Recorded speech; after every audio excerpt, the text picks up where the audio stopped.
অপসংস্কৃতি এবং যে অনাচার সমূহ প্রতি বছর প্রত্যেকটা মসজিদের মেম্বার থেকে ওলামা একরাম মানুষকে সে বিষয়ে সতর্ক করে থাকেন। আমাদের দায়িত্বের অনেকগুলো জায়গা আছে।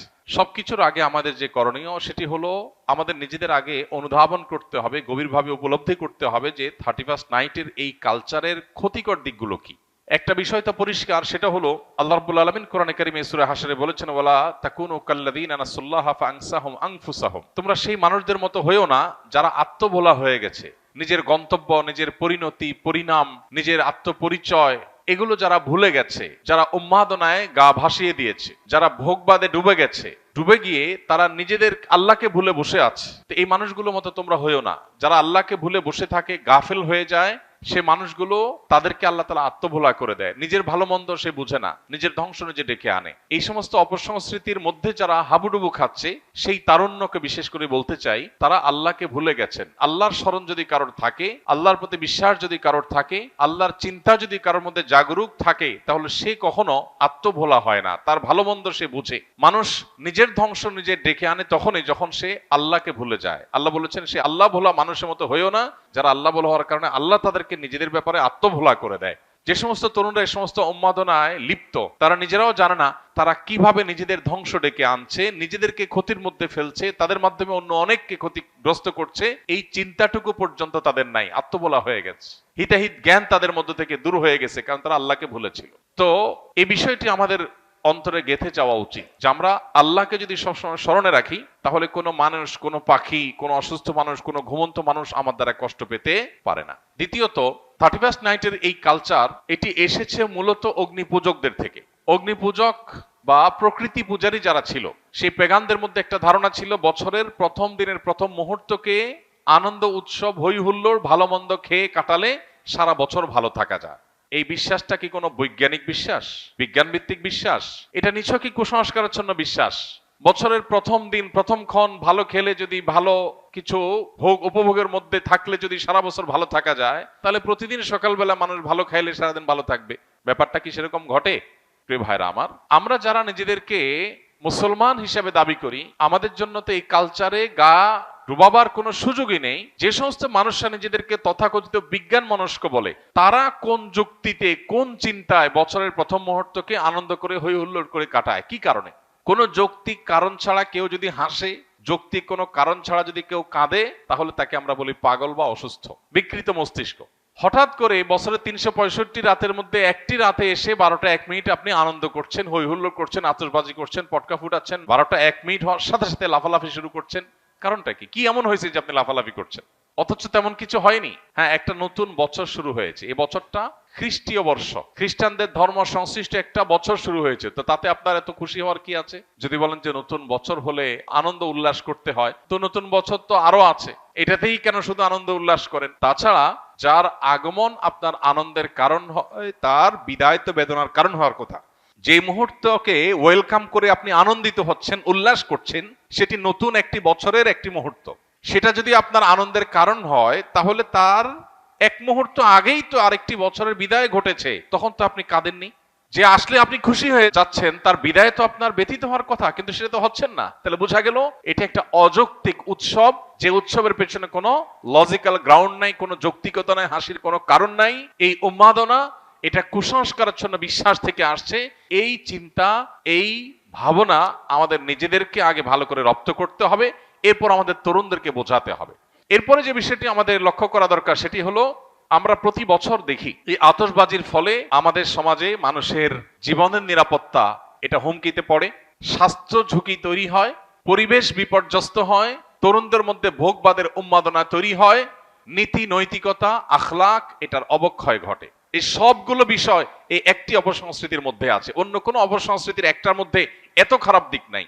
গত কয়েক বছর আগে প্লাস্টিকের কারখানায় আতশবাজির আগুন লাগার কারণে একজন নারী উদ্যোক্তা নিঃস্ব হয়েছেন, সব গণমাধ্যমে সংবাদ হয়েছে, কিন্তু আতশবাজি থামেনি। একটি শিশু মায়ের কোলে আতশবাজির বিকট আওয়াজে হার্ট অ্যাটাকে মৃত্যুবরণ করে তিনি, তার ঘটনাটি আদালত পর্যন্ত গিয়েছে, কিন্তু আতশবাজির এই উন্মাদনা এখনো থামেনি। এরকম না জানা বহু ঘটনা ঘটছে। প্রতি বছর আমরা দেখতে পাই বিভিন্ন ভিডিও ফুটেজে যে বিভিন্ন জায়গায় অসংখ্য পাখি মরে পড়ে আছে। কারণ আতশবাজির যে ধোঁয়া, এই ধোঁয়া এতটা বিষাক্ত যে এ বিষয়ে বিশেষজ্ঞগণ বলেন যে পার্টিকুলেট ম্যাটারের পরিমাণ আকাশে সাধারণত যা থাকে তার চেয়ে কয়েক গুণ বেড়ে যায় আতশবাজির আগুনের ফলে। এর কারণে বৃদ্ধ, শিশু, শ্বাসকষ্টে ভোগা রোগীরা যারা আছেন, এটা তাদের জন্য অনেকটা নীরব ঘাতকের মতো ভূমিকা আসে এবং তাদের জীবনকে ধ্বংসের দিকে নিয়ে যায়। ঠিক একইভাবে এই বিকট আওয়াজের কারণে মানুষের কানের যে সহ্য ক্ষমতা আছে সেটার চাইতে বেশ খানিকটা বেশি আওয়াজ তৈরি হওয়ার কারণে এর ফলে মানুষের হার্ট অ্যাটাকের সম্ভাবনা তৈরি হয়, অসুস্থ মানুষদের আরো অসুস্থ হওয়ার, মৃত্যুর মুখে ঢলে পড়ার আশঙ্কা তৈরি হয়। পশু পাখি, বিশেষ করে ছোট ছোট পাখিগুলো যেগুলো আছে, সেগুলো মৃত্যুর কারণ হয় হার্ট অ্যাটাকের কারণে। অতএব এ ধরনের একটা স্বাস্থ্য ঝুঁকি আছে। ঢাকা শহর, চিটাং শহর সহ গোটা বাংলাদেশের সব শহরগুলো প্রায় বৈদ্যুতিক তারের যে জাল, সে জালের নিচে, মাথার উপরে বৈদ্যুতিক তারের বিশাল বেছানো জাল যে শহরে আছে, সেই শহরে আতশবাজির আগুন যদি কোনো জালের উপরে গিয়ে পড়ে, সেখানে শত শত মানুষ পুড়ে ছাই হওয়াটাও অস্বাভাবিক কোনো বিষয় নয়। তো এই পরিমাণ স্বাস্থ্য ঝুঁকি যেখানে আছে, পরিবেশের বিপর্যয় যেখানে আছে, যেখানে আরো নানাবিধ ক্ষতি আমাদের নিহিত আছে, তারুণ্য, তরুণ প্রজন্ম তাদের অনেকে এই রাতে মাদকের দিকে হাত বাড়ায়। যে পরিমাণ মাদকের ছড়াছড়ি এই রাতে হয়, সারা বছরে অন্য কোন রাতে এত বেশি মাদকের ছড়াছড়ি হয় না। তাহলে মাদকের ছড়াছড়ি বলুন, অশ্লীলতা বলুন, বেহায়াপনা বলুন, অপচয় বলুন, উন্মাদনা বলুন, তারুণ্যের মধ্যে বিশৃঙ্খলা ভাব বলুন, এই সবগুলো আমাদের সমাজের বিপর্যয় ডেকে আনে। এই একটা অনাচারের পেছনে এতগুলো বিপর্যয় যখন আছে, সামাজিকভাবে আমাদের কর্তব্য হলো এগুলোর বিরুদ্ধে প্রতিরোধ গড়ে তোলা। আমি আইন হাতে তুলে নিতে কাউকে বলছি না। আমি বলছি যে আইন শৃঙ্খলা রক্ষাকারী বাহিনী প্রতি বছর নিষেধাজ্ঞা আরোপ করে, কোন প্রকার পটকা যেন না ফুটানো হয়, আতশবাজি যেন না করা হয়, কিন্তু কে শুনে কার কথা? অতএব বাড়িওয়ালারা যদি তাদের ছাদগুলো বন্ধ করে রাখেন, বাবা মারা যদি তাদের সন্তানদেরকে বোঝান, এবং তরুণরা যদি তারা সংঘবদ্ধ হয়ে বিপদগামী তরুণদেরকে বোঝান, কাউন্সেলিং করেন দলে দলে, তারা যদি সমাজে অনাচার বন্ধের জন্য উদ্যোগ নেন, আইন শৃঙ্খলা রক্ষাকারী বাহিনীর ভাইদেরকে সহযোগিতা করেন, তাহলে সেক্ষেত্রে হয়তো সমাজে এই অনাচার থামতে পারে। আমরা আমাদের কাজ করে যাব, হ্যামিলনের বাসিওয়ালার মতো সতর্ক করে দেওয়া, মানুষকে সজাগ করা, এই কাজটা ওলামায়ে কেরাম করছেন, করবেন। যদি মানুষ না শুনে, আমাদের জাতিকে যদি আমরা না শুনতে পারি, সেটা হবে আমাদের দুর্ভাগ্যজনক অধ্যায়। আল্লাহ তাআলা আমাদের তারুণ্যকে এই পশ্চিমা অপসংস্কৃতির ছবল থেকে রক্ষা করুন। এই অযৌক্তিক উন্মাদনা থেকে আমাদের তরুণদেরকে আল্লাহ তাআলা হেফাজত করুন।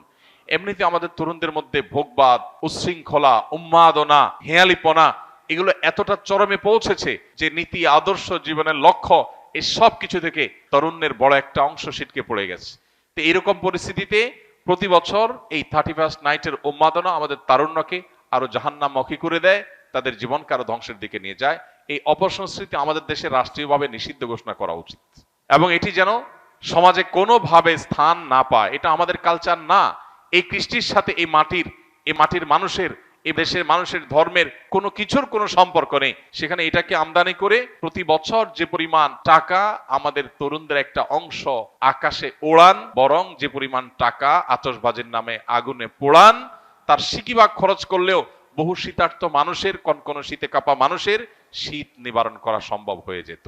দুর্ভাগ্য আমাদের যে আমরা আনন্দ করবার জন্য আকাশে টাকা পোড়াচ্ছি, এবং সেটার পেছনে যৌক্তিক কোনো গ্রাউন্ড নেই। কেন পোড়াচ্ছি, কেন হাসি করছি, কেন আমি উৎসব করছি, কেন হই হুল্লোড় করছি, সেটা আমি জানি না। গভীর রাতে যখন বহু মানুষ শুয়ে আছে, বিকট আওয়াজে গোটা শহরকে প্রকম্পিত করা, আর যা হোক, কোনো কমন সেন্স থাকা, ন্যূনতম দায়িত্বশীলতা, দায়িত্ববোধ থাকা কোনো যুবকের কাজ হতে পারে না।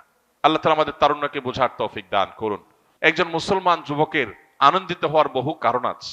আপনি 31st নাইটের এই উন্মাদনার জন্য যে টাকা ব্যয় করে আনন্দিত হচ্ছেন, আমি জানি আপনি কিছু আনন্দ হয়তো পাচ্ছেন, কিন্তু আপনার এই বাজেট, এই সময়, এই শ্রম ব্যয় করে কিছু বন্ধুরা মিলে যদি পথের ধারে শুয়ে থাকা শীতার্ত মানুষদের কিছু গরম খাবার, গরম কাপড়, পোশাক যদি তাদেরকে উপহার দেন, তাহলে আপনার মধ্যে ওই আতশবাজির চাইতে অনেক বেশি আনন্দ বয়ে যাবে, আপনি অনেক বেশি মানসিক সুখ পাবেন। আল্লাহ আমাদেরকে বোঝার তৌফিক দান করুন।